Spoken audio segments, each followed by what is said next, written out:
In March 2015, at the Egypt Economic Development Conference held at the Red Sea resort of Sharm el-Sheikh, Egyptian Housing Minister Mustafa Madbouli took the stage to unveil some very ambitious plans. Egypt was about to create a new capital city built entirely from scratch. Hell of a plan. Madbouli emphasized that this would be a massive, sustainable city located roughly midway between the Suez Canal and Egypt's current capital, Cairo. It was planned to house no fewer than 5 million people and generate around 10 million jobs. So 2 jobs for each person, but I understand there are commuters. In addition to attracting robust foreign and local investment. From the outset of his speech to the assembled investors, the housing minister underscored one central theme. All these projects aim to improve the quality of life of Egyptian citizens and to provide a decent quality of life to all, especially our young people. 10 years on, the construction of the new capital, the city that still hasn't been given an official name, has been plagued by difficulty and controversy. It remains sparsely populated, and its overall cost has surged from an initial $45 billion to around $60 billion. Moreover, uneasy questions persist about its true purpose, with some wondering if it's nothing more than a fortress in the desert designed for the government to shield itself from popular unrest.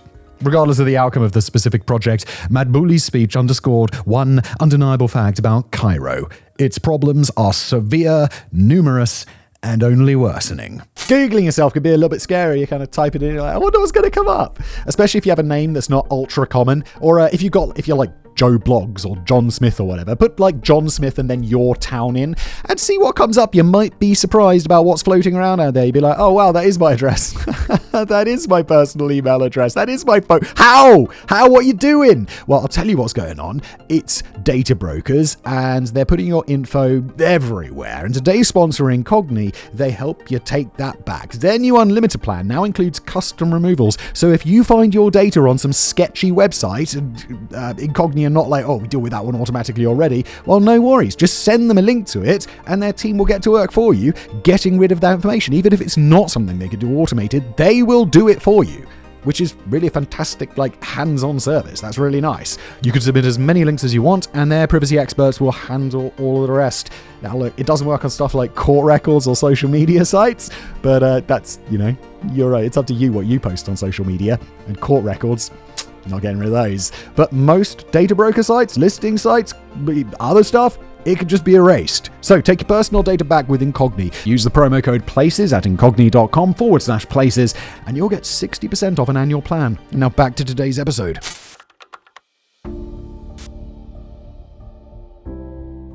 Simply put, Cairo faces every challenge one would expect from a major city, but on an almost incomparable scale. Cairo suffers from extreme pollution, which the Clean Air Fund links to around 18,000 premature deaths in the city each year. The main culprit is transport. Road transport alone accounts for roughly a third of the city's air contamination, while also causing severe traffic circulation issues. Residents heavily depend on private cars and taxis, and in some parts of the city, traffic volumes can reach up to 7,000 vehicles per hour per lane. This dependence creates additional problems. The 2010 World Bank study estimated the economic cost of Cairo's congestion at around $8 billion annually, equivalent to 4% of Egypt's then GDP and 4 times higher than in similarly large cities worldwide. However, the government has limited means to curb the widespread use of personal vehicles. Simply put, too many of Cairo's residents rely on their cars. Discouraging vehicle use, even as a measure to reduce pollution, would likely disadvantage low-income families, many of whom live on the city's poor and inaccessible periphery. Removing fuel subsidies, on the other hand, risks further destabilizing the city's fragile economy, a scenario that neither the government nor its citizens can afford. But that isn't all. Egypt faces severe and worsening water scarcity. Access to clean drinking water is increasingly hampered by overuse of available sources, climate change, and an overdependence on the Nile. The latter factor, especially with the risk of reduced river flow due to Ethiopia's Grand Ethiopian Renaissance Dam project, has led to UN warnings that Egypt could run out of water as early as 2025. Cairo's problems are as numerous as they are varied. It experiences severe income inequality, the highest in all of Egypt, which in turn exacerbates other issues such as unequal access to water sources and environmental injustice. The city also struggles with high levels of homelessness and a vast number of informal or unplanned settlements, where it is estimated that up to 60% of Cairo's population resides. For example, roughly 1.5 million people inhabit Cairo's necropolis, a vast network of historic cemeteries, as its name obviously suggests. Now, this discrepancy in living standards is evident in many of Cairo's most significant challenges. Residents of informal settlements have diminished access to clean water and green spaces. They endure much higher concentrations of air pollutants like carbon monoxide and nitrogen dioxide. They contend with much narrower streets and suffer from a lack of adequate sunlight and air ventilation. They're also far more exposed to another massive concern, and that's waste accumulation. In fact, the waste management NGO Woima estimated that while rubbish collection reaches approximately 90% in affluent areas, it is around 0% in some slums. In practice, many, if not all of these problems, can be traced back to one overarching issue. Cairo is a city buckling under an extreme population size that is growing at an exponential rate. So let's break it down, shall we?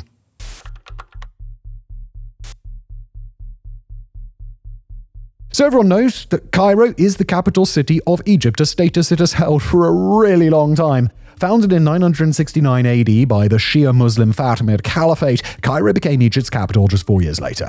For over 1,000 years, its role as the capital has remained uninterrupted. However, it is in the most recent century that the city's most severe problems have emerged, stemming from a dramatic increase in the number of residents. At the start of the 20th century, Egypt was a vassal state of the Ottoman Empire, with a total population of around 10 million, of whom fewer than 1 million lived in Cairo. Following a period under British rule, Egypt gained independence in 1922, after which its population began to explode. By 1950, Egypt's population had doubled to 20 million, and by the end of the century, it had ballooned to 70 million people. During the same period, the population of the capital experienced an explosive increase, growing from 2 million to 13.5 million, and today it has surpassed 23 million people. In other words, Cairo now has roughly the same number of residents as the entire population of Egypt did during the 1956 Suez Crisis. The combination of high birth rates, internal migration from impoverished regions, and poor urban planning has propelled Cairo's population like a runaway train. In 2017, it was the fastest growing city in the world, welcoming around 500,000 new residents in that year alone. By 2050, projections indicate that it will be home to 40 million people, potentially making it the second largest city globally, trailing only behind Mumbai. So, where do all these people live? Well, they live absolutely everywhere. A time-lapse of Cairo's urban development vividly shows the city's expansion as it rapidly swallows up surrounding land. This relentless growth has given rise to endless suburbs and commuter towns that blend into the capital. In the wake of overpopulation, satellite cities have sprouted up around Cairo, many initially built to ease the strain on the city, only to become overpopulated themselves in almost record time. Cairo's population is now so enormous that it has long since surpassed the limits of accurate counting. Adding to the challenge of determining the total number of residents is Egypt's almost admirably confusing system of administrative divisions. So pay close attention here because it's about to get complicated. I'll try and keep it understandable for you.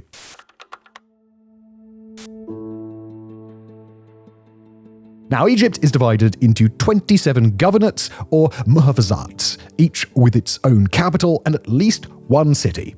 Unsurprisingly, Cairo is located in one of these governorates, the Cairo Governorate, where it serves as the capital and the largest city.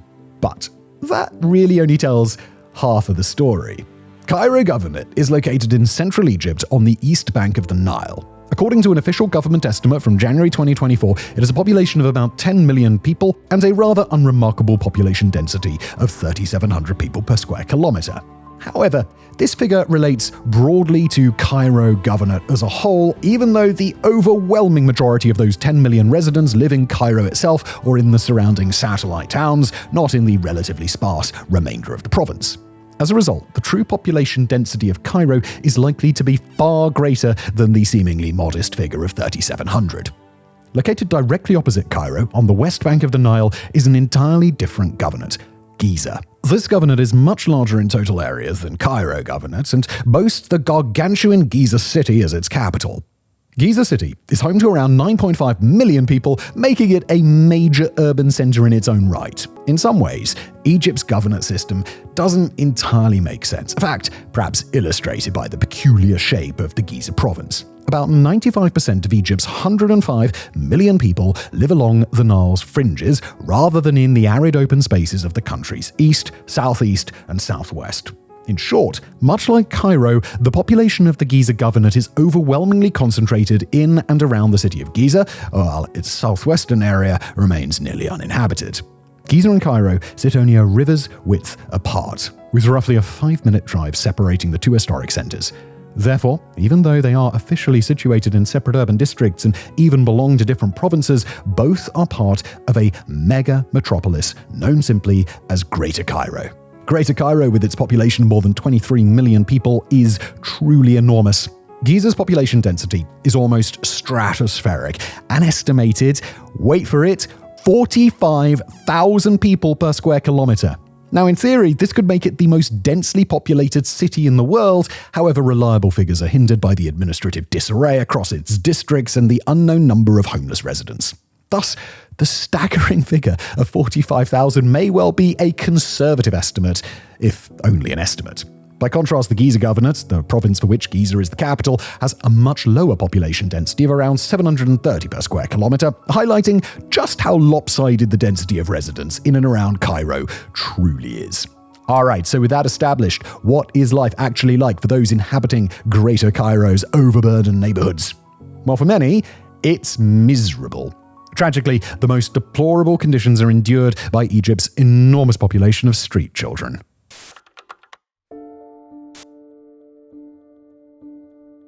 In 2017, France 24 produced a short documentary in which filmmakers spend a day with a group of homeless children in Cairo.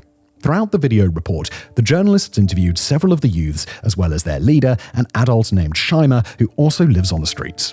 Most of Cairo's street children come from broken homes, and many spend their days on the dusty streets of the city, hustling wares, stealing, begging, shining shoes, engaging in sex work, or carrying out dangerous and exploitative errands in order to survive.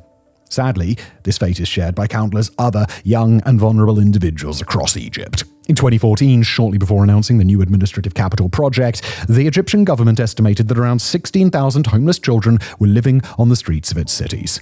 This figure was almost certainly a significant undercount. Caritas Egypt referenced an undated estimate ranging from 90,000 to 2 million, a claim that found support in 2018 when Cairo University's medical journal offered a conservative estimate of 300,000 homeless children nationwide.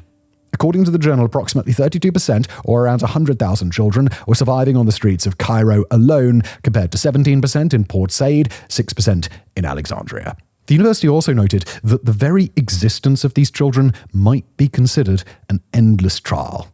Their lives are punctuated by myriad health problems. Many experience skin diseases such as scabies and tinea, blood disorders like anemia, infections related to squalor and intestinal parasites, as well as skin abscesses and sepsis. Homeless children are estimated to contract respiratory infections at a rate 4 times higher than that of housed children. Malnutrition is widespread, leading to developmental issues and cognitive delays, while most homeless youth also face psychological challenges such as depression, anxiety, and antisocial personality disorder. Many are illiterate, eking out a fragile existence by begging, washing cars and windows, and collecting waste plastics to sell, even as the use of illicit substances like glue, solvents, and tablets remain common. Street children are furthermore highly stigmatized in Egyptian society, with various studies showing that they are vulnerable to all types of abuse, including violence, exploitation, discrimination, police harassment, and criminalization for petty crimes. Their lives may be harsh, but their struggles, they're not unique to the young or the destitute. Even those living in sheltered housing face many of the same challenges that have accompanied the rapid population growth in Cairo.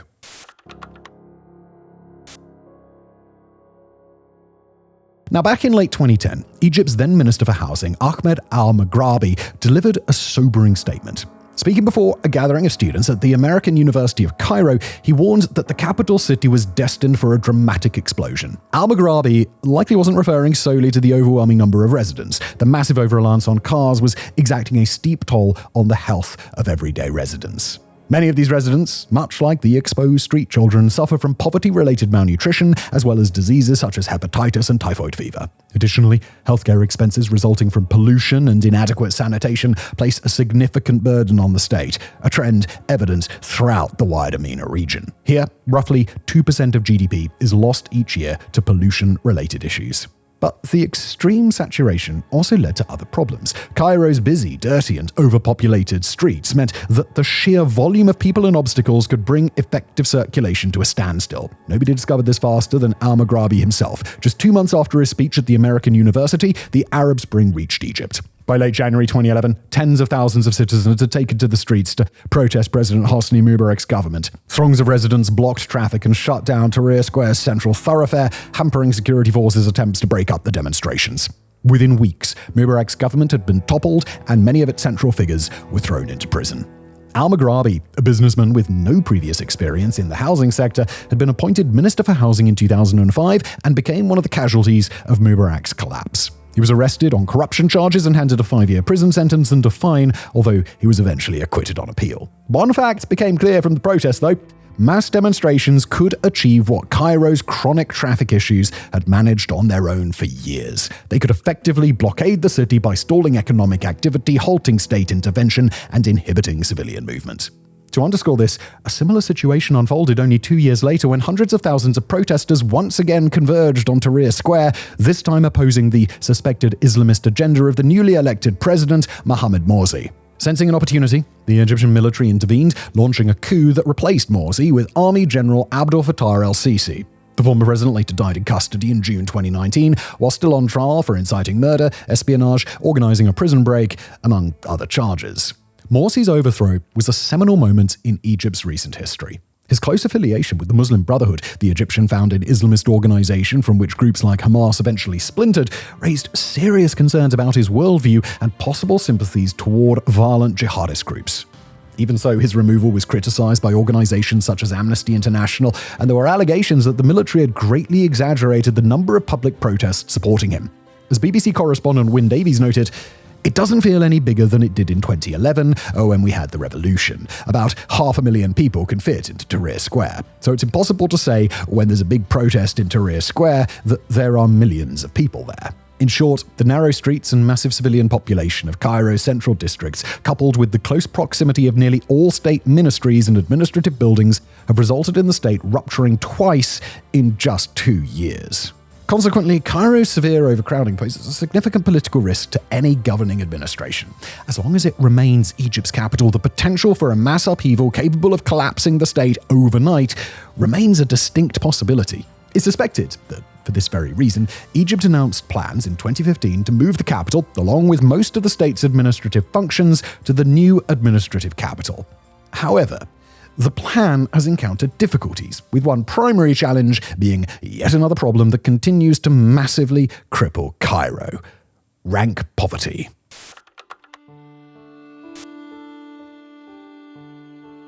In Egypt, it's estimated that over 40% of the population lives below the poverty line, and the figures in the capital city are not substantially better. Egypt's economy heavily depends on tourism, which generated approximately $14 billion in revenue in 2024, the highest turnover in Africa. However, Cairo attracts far fewer tourists than the Red Sea and Mediterranean resorts, resulting in lower profitability for the city. Instead, the majority of Cairo's residents find employment in the service sector, particularly in government and finance. Government salaries tend to be low, as they are in many of the city's other key industries, including cotton, textiles, agri-products, chemicals, plastics, and manufacturing. Consequently, poverty levels in the capital are striking. The Borgen Project estimated in 2016 that nearly a fifth of Egyptians living below the poverty line called Cairo home. In practice, this translates to roughly 9 million people. The high poverty rate restricts Egypt and Cairo from reaching their vast economic potential. Despite a large population, many residents are too impoverished to pursue specialized training or even basic schooling. Those who do attend school frequently receive a subpar education. For instance, a 2013 Al Jazeera report described Egypt's primary schools as dismal and ranked them last among 148 countries surveyed by the World Economic Forum. The same report noted severe overcrowding, with as many as 60 primary school children crammed into a single classroom, and highlighted poor infrastructure and an almost complete absence of creative education. State-appointed teachers are forced to subsist on salaries as low as $281 a month. The report also cited an overall illiteracy rate in Egypt of around 28%, a figure that aligns with World Population Review data from 2025, which estimated that approximately 73% of Egyptians can read and write, with only 67% literacy among women. Youth unemployment remains high at around 20% nationwide for young Egyptians aged between 15 and 24. For those who are employed, the average salary is about 9,700 Egyptian pounds, the highest average wage in Egypt's major cities, yet this still amounts to just $195 per month. And the severe poverty endured by many affects the population in other ways too. For one thing, it has discouraged many residents from taking up residence in the government's much-lauded new capital, which is now nearing completion. In simple terms, most people just can't afford it.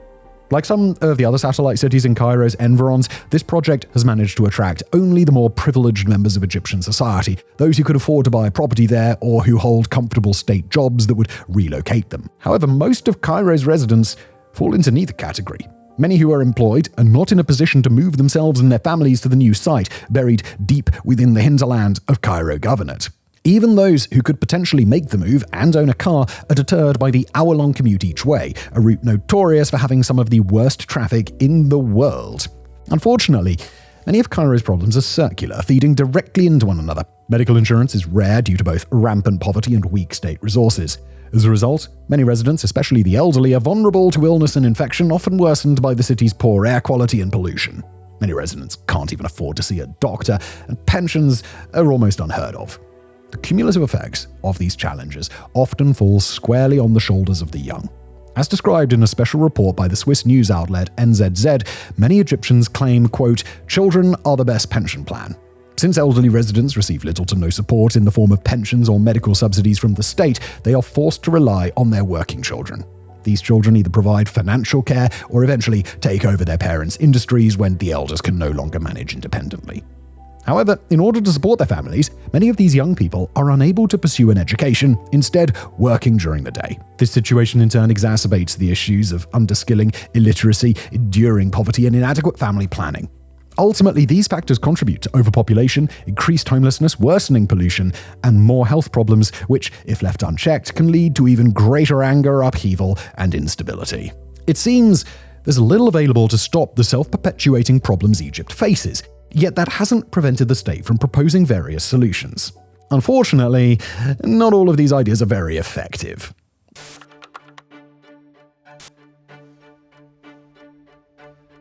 Alright, so remember Mustafa Madbouli, the man mentioned at the start of this video, who announced the building of the new administrative capital? Well, the then housing minister of Egypt, now serving as prime minister, has held the role since 2017. Madbouli was previously an urban planner who operated under and maintained close ties with the Mubarak administration, which fell in 2011. As a high-ranking member of Mubarak's National Democratic Party, he was involved when initial plans for a new capital city were discussed back in 2007.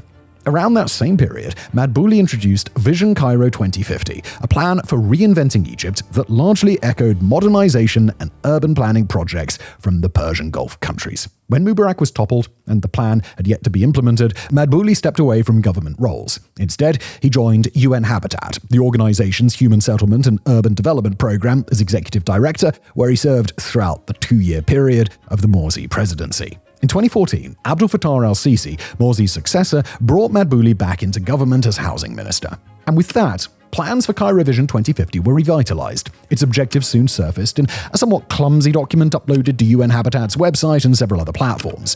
The stated aims included positioning Cairo as the regional hub for politics, administration, culture, tourism, and the economy. The plan also proposed the creation of new transport networks to boost connectivity alongside initiatives to green the city by developing more open spaces, expanding pedestrian areas, and enhancing public plazas. Additionally, the project sought to reduce the city's projected population growth from 40 million to 30 million by the year 2050. But ominously, the plan spoke of resuming the city's physical and architectural splendor and elimination of slums. It was clear that this would involve destroying informal settlements and resettling their residents, a sort of houseman job for Paris in 21st century Egypt. Yeah, Paris in the 1800s, it's not Egypt in the 2000s. Removing Cairo's many informal settlements would affect the lives of millions of people. Moreover, Madbouli's other capstone project, the new administrative capital, hasn't really borne fruit either. It's been criticized for huge budget overruns, murky awarding of contracts, and its current underpopulation. In fact, we've covered the issue with the capital in depth on our sister channel Mega Project, so check that out if you have a chance. In the meantime, Cairo lingers on with its current problems, which are rapidly worsening by the day. In the last year alone, Cairo's population surged by another 2%, a rate consistent with the previous 3 years, though leading to even larger absolute numbers. This growth was partially fueled by waves of refugees fleeing conflict in neighboring Sudan, contributing to an estimated 1.2 million arrivals in Egypt since hostilities broke out in April 2023. However, according to Amnesty International, the government has since rounded up and expelled thousands of these refugees in clear violation of the principle of non-refoulement under international humanitarian law. Moreover, other parts of the plan have yet to prove solid. The youth unemployment rate remains at an astronomical level, and several planned developments have yet to get off the ground. The fact is, Egypt isn't in a position to model itself after the oil-rich Gulf states. It's much poorer and has a significantly larger population to resettle. For instance, plans to clear slums and develop an investment zone on Al Waraq Island in Giza City were met with bitter protests in 2017. Undeterred, the government went on to identify 54 slum districts in Cairo and 31 in Giza that were deemed unsafe, declaring its intention to clear all of them and resettle their inhabitants by 2030. Many of those rehoused have been moved to El Asmarat, a housing compound in southeast Cairo, a project that has been described as actually somewhat successful. Nonetheless, the relocation and forced evictions continue to be decried by international and domestic NGOs who argue that the project constitutes a violation of human rights. With problems mounting and time running out before Cairo buckles under the weight of its vast population, only time is going to tell whether the government can overcome the city's many ills. Thank you for watching.